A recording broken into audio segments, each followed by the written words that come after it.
students, what do you see in the pictures? Yes, you can see in the pictures the huge ship. Yes, the huge, and for the word huge is used Titanic. Yes, this is the ship Titanic, the largest and luxurious ship in the world at that time. And today we are going to learn a story about the same ship, and it is in your book on page number 92, and the name of the story is The Unsinkable Ship. Let us read and explain it. On 10th April 1912, the largest luxury ship in the world set sail from Southampton in England to New York. 10 April 1912 या तारखेला जगातील सगळ्यात मोठं आणि आरामदायी आलिशान असं जहाज इंग्लंडमधील साऊथहॅम्प्टनहून न्यूयॉर्क येथे समुद्र प्रवासासाठी निघालं. शी वॉज कॉल्ड द टायटॅनिक. त्या जहाजाला टायटॅनिक म्हणून संबोधलं जायचं. The word Titanic means huge. Titanic या शब्दाचाच अर्थ असा आहे की खूप मोठा, विशाल, महाकाय असा.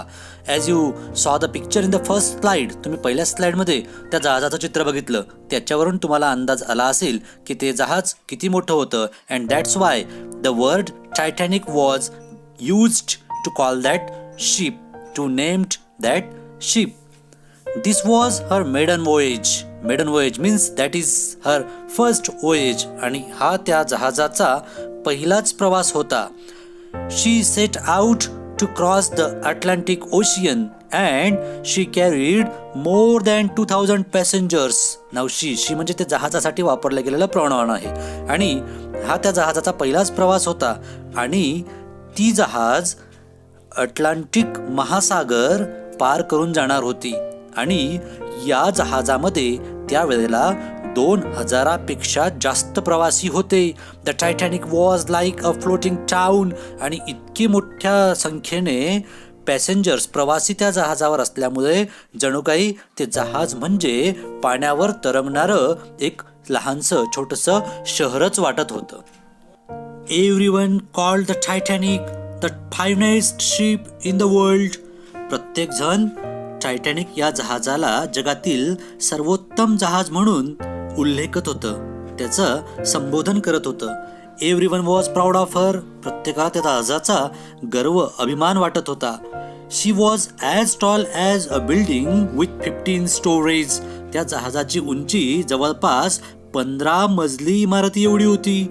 Inside she was like a large hotel with grand staircases, dining rooms, shops and swimming pools. त्या जहाजाच्या आतील भागात प्रचंड मोठ्या हॉटेलसारख्या होत्या. प्रचंड भाग हॉटेलसारखा मोठा होता. त्याच्यामध्ये मोठमोठे जिने होते, मोठमोठे भोजनगृह त्याच्यामध्ये होते, दुकाने होती आणि पोहण्याचे तलाव सुद्धा त्या ठिकाणी आतील भागामध्ये होते.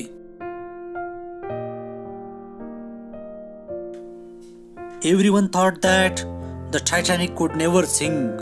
प्रत्येकाला असं वाटायचं की टायटॅनिक कधीच बुडू शकणार नाही किंवा कधीच बुडणार नाही.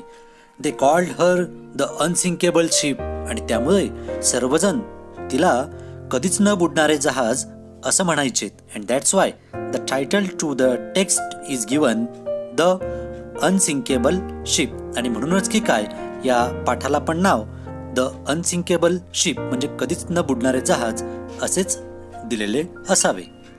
The ships builder were so sure of this that they put only a few life boats on the ship. आणि ह्या जहाजाची बांधणी करणारे, जहाज तयार करणारे म्हणजेच जहाजाची बांधणी करणारे इतके खात्रीशीर होते की हे जहाज कधीच बुडणार नाही किंवा डुबणार नाही. आणि त्याच्यामुळे त्यांनी या जहाजावर जीव संरक्षक बोटी अतिशय कमी ठेवलेल्या होत्या. The journey was very comfortable. प्रवास अतिशय आरामदायी होता. The passengers were proud because they were travelling in the best ship in the world. आणि त्या जहाजावरचे प्रवासी स्वतःला अतिशय अभिमानी असं वाटून घेत होते, कारण ते जगातल्या सर्वोत्तम जहाजावर प्रवास करत होते. ते फेल्ट सेफ, त्यांना सुरक्षितताही वाटत होती. Then came the night of 14th April, आणि त्यानंतर 14 एप्रिलची रात्र आली. 14 एप्रिल 1912. The sky was clear and the sea was calm. आकाश निरभ्र होतं आणि समुद्रही शांत होता. Many of the passengers were asleep. बरेचसे प्रवासी झोपी गेले होते. Captain Smith knew that there were icebergs nearby. Iceberg म्हणजे बर्फाचे डोंगरच, त्याला आपण हिमनग असं देखील म्हणतो. कॅप्टन स्मिथ यांना माहिती होतं की त्या प्रदेशामध्ये आईसबर्ग्स म्हणजे हिमनग होते. So he told a man to keep a watch from the top of the ship. आणि त्यामुळे त्यांनी एका माणसाला जहाजाच्या टॉपवरून म्हणजे अगदी वरच्या भागावरून लक्ष ठेवण्यासाठी सांगितलं होतं. Suddenly at 11:40 PM the man सॉ समथिंग. आणि 11:40ला त्या माणसाला काहीतरी दिसलं. ही ग्रीव कोल्ड विथ फिअर. आणि तो तर भीतीने गारटलाच. He grew cold with fear. A huge iceberg stood right in the path of the Titanic. Iceberg he yelled. आणि काय दिसलं त्याला? त्याला दिसलं एक अतिप्रचंड हिमनग, मोठा असा हिमनग टायटॅनिक या जहाजाच्या रस्त्यामध्ये होता, वाटेमध्ये होता. आणि तो मोठ्याने ओरडला. आईसबर्ग म्हणजे हिमनग, हिमनग असं तो मोठ्याने ओरडला. Captain Smith fought hard to steer the Titanic away from the iceberg. Captain Smith यांनी टायटॅनिक या जहाजाला त्या हिमनगापासून दूर नेण्यासाठी प्रयत्नांची पराकाष्ठा केली. But the ship changed direction slowly and her side scraped the mountain of ice. परंतु जहाजाचा आकार मोठ्या असल्या कारणाने त्या जहाजाला आपली दिशा बदलायला वेळ लागला. त्याने दिशा सावकाशपणे बदलली आणि त्याच्यामुळे त्या जहाजाचा एक भाग त्या हिमनगाला घासला गेला. A shower of ice fell on the decks and the iceberg cut holes along the ships side. आणि जहाजाच्या वरच्या मजल्यांवर मोठ्या प्रमाणात बर्फ पडला. त्या हिमनगाचा बर्फ वरच्या मजल्यांवर पडला आणि हिमनगामुळे जहाजाची एक बाजू जवळपास अक्षरशः कापली गेली. Water began to pour into the lower decks. जहाजाच्या खालच्या मजल्यांवर अतिशय मोठ्या प्रवाहाने पाणी आतमध्ये शिरायला लागलं. Most passengers heard nothing and slept on. आणि जहाजामधील कित्येक प्रवासी झोपेत असल्यामुळे त्यांना ते काहीच समजलं नाही, त्यांना काहीच ऐकू गेलं नाही. Captain Smith and his crew could not stop the water floating through the ship. Captain Smith आणि त्यांच्या जहाजावरचे इतर सहकारी त्या पाण्याचा प्रचंड प्रवाह रोखू शकले नाहीत. ते पाणी प्रचंड प्रवाहाने जहाजामध्ये शिरत होतं. They knew the Titanic was in great danger. आणि आता त्यांना कळून चुकलं होतं की टायटॅनिक जहाज हे मोठ्या संकटात आहे असं. The unsinkable ship was sinking. आणि कधीच न बुडणारं जहाज असं ज्याच्याबद्दल म्हटलं जात होतं ते जहाज मात्र आता डुबायला सुरुवात झाली होती. At 12:15 AM captain Smith sent urgent messages on the ships radio asking for help. आणि 12:15 सकाळच्या 12:15 कॅप्टन स्मिथ यांनी मेसेज पाठवायला सुरुवात केली. रेडिओवर मदतीसाठी त्यांनी संदेश पाठवायला सुरुवात केली. Help, Titanic sinking, come quickly. की लवकर या, टायटॅनिक हे जहाज डुबत आहे, बुडत आहे, पटकन या असा संदेश त्यांनी मदतीसाठी पाठवला. वाचवा, त्वरित या, टायटॅनिक हे जहाज बुडत आहे असा संदेश त्यांनी रेडिओवरून त्यावेळेस दिला. Then he ordered the crew to wake all the passengers up. आणि त्यानंतर कॅप्टन स्मिथ यांनी आपल्या सर्व कर्मचाऱ्यांना असा आदेश दिला की सर्व प्रवाशांना झोपेतून उठवा, जाग करा. A ship called the California was only 20 miles away, but she did not receive Titanic's message. आणि त्यावेळेला एक कॅलिफोर्निया नावाचं जहाज फक्त 20 मैल अंतरावर होतं टायटॅनिकपासून. परंतु त्या जहाजाला म्हणजेच कॅलिफोर्नियाला टायटॅनिकचा संदेश मिळाला नाही. Her radio was turned off and the radio operator was asleep. त्या जहाजावरचा रेडिओ बंद होता आणि तो रेडिओ चालक झोपी गेलेला होता.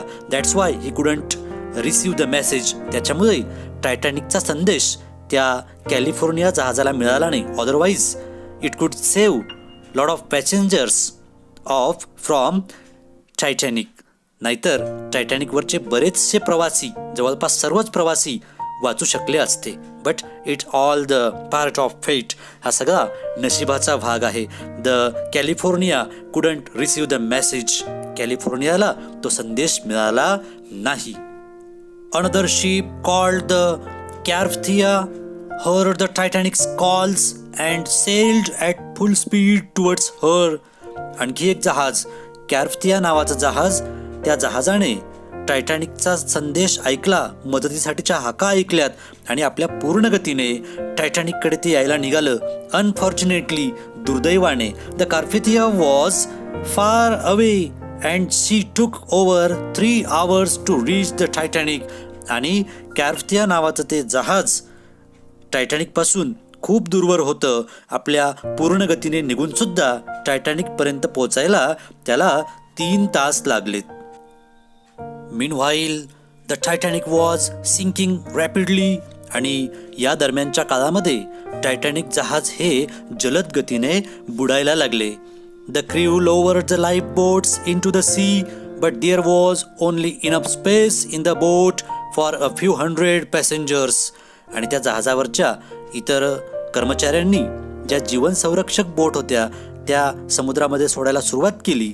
परंतु त्या बोटींवर त्यांची क्षमता अतिशय कमी होती, कमी जागा होती. अगदी थोडेसेच प्रवासी त्या बोटींमध्ये बसू शकणार होते.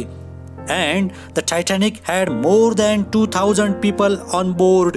आणि त्यावेळेला टायटॅनिक या जहाजावर 2000 पेक्षा जास्त प्रवासी होते आणि काही शेकडो प्रवासीच त्या लाईफ बोटवर बसू शकत होते. The ship began to tilt into the sea. आणि जहाज एक वेळ अशी आली, जहाज समुद्रामध्ये झुकायला लागलं, म्हणजे अगदी उभं होऊन ते समुद्रात खालच्या दिशेने जायला लागलं. People began to jump from the decks into the ice cold water. आणि प्रवाशांनी आता असं तसं मरणारच आहोत, मग जीवाची पर्वा न करता अगदी बर्फासारख्या गार पाण्यामध्ये त्या जहाजाच्या वरच्या भागावरून, डेकवरून उड्या मारायला सुरुवात केली आणि उड्या मारल्यात.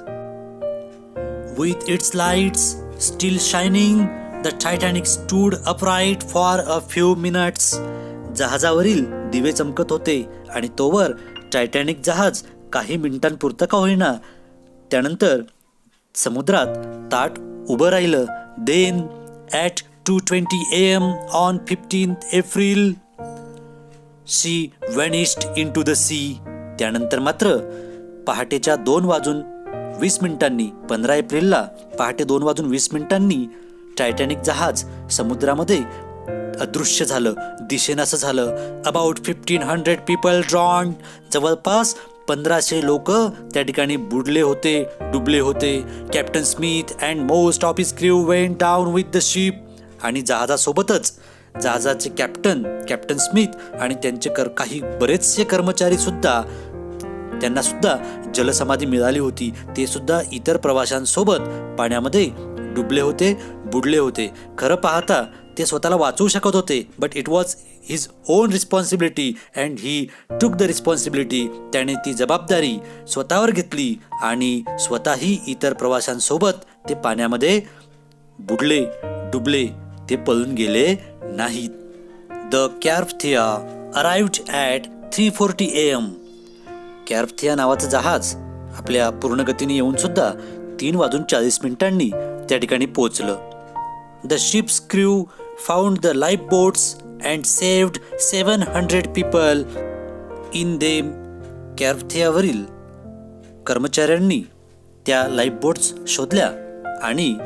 700 लोकांना वाचवण्यात त्यांना यश आलं. They also found chairs and pieces of wood floating on the water. आणि त्या ठिकाणी त्यांना खुर्च्या आणि लाकडाच्या इतर अवशेष पाण्यावर तरंगताना आढळलेत. But almost all of the people in the water had drowned or died of cold. परंतु त्या पाण्यात असलेले लोक पाण्यात बुडून किंवा थंडीमुळे बरेचसे लोक, जवळपास सर्वच लोक त्या ठिकाणी मृत झालेले होते. The Carpathia was too late to save them. Carpathia नावाचं जहाज सुद्धा त्यांना वाचवण्यासाठी खूप उशिरा त्या ठिकाणी पोहोचलं होतं. The sinking of the Titanic made people think harder about the safety of passengers on ship. या बुडणाऱ्या टायटॅनिक जहाजाने जहाजावरील प्रवाशांच्या सुरक्षिततेविषयी गंभीरपणे विचार करण्यास लोकांना भाग पाडले. They asked why ships carry such few lifeboats and why they turn off their radios. लोक विचारायला लागलेत की एवढ्या कमी जीवन संरक्षक बोटी का नेल्या होत्यात आणि इतर जहाजांनी आपले जे काही संदेशवहनाचे रेडिओ आहेत ते बंद कसे काय ठेवलेत. इन 1913 मध्ये it was decided that all ships must have enough room in their lifeboats to carry everyone on board. आणि 1913 मध्ये असं ठरवण्यात आलं की जहाजावरच्या प्रत्येक प्रवाशाला जीवन संरक्षक बोटीमध्ये जागा मिळेल याची व्यवस्था करण्यात यावी. त्याचबरोबर it was also decided that ships must keep their radio working every hour of the day and night. जहाजावरील जो काही रेडिओ आहे, संदेशवहनाची जी व्यवस्था आहे, ही संदेशवहनाची व्यवस्था, हे रेडिओज दिवसन रात्र म्हणजे प्रत्येक तास 24 तास चालू ठेवावेत. ते कुणीही कुठल्याही वेळी बंद करू नये असं सुद्धा यावेळेस ठरवण्यात आलं. In 1985 scientists sent a submarine to look for the wreck of the Titanic. 1985 मध्ये शास्त्रज्ञांनी टायटॅनिकचे तुटलेले अवशेष म्हणजेच भग्नावशेष शोधण्यासाठी एक पाणबुडी पाठवली. सबमरीन म्हणजे पाणबुडी. They found the ship lying in 2 pieces on the ocean floor at a depth of around 4000 meters. That means 13,000 feet.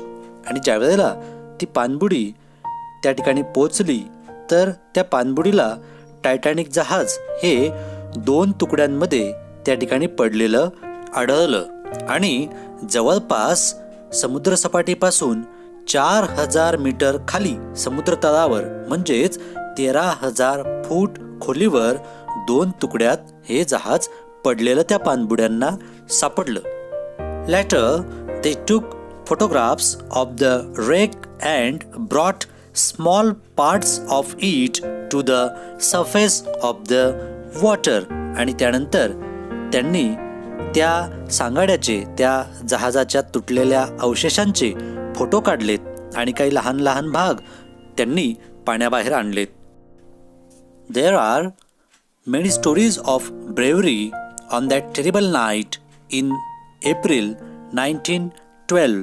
April 1912च्या त्या भयंकर रात्रीच्या अनेक साहसी आणि भीतीदायक भयानक अशा कथा प्रचलित आहेत. In 1998 the director James Cameron made a famous film of the Titanic's maiden voyage. आणि 1998 मध्ये दिग्दर्शक जेम्स कॅमेरॉन यांनी टायटॅनिकच्या या पहिल्या प्रवासावर आधारित एक चित्रपट तयार केला.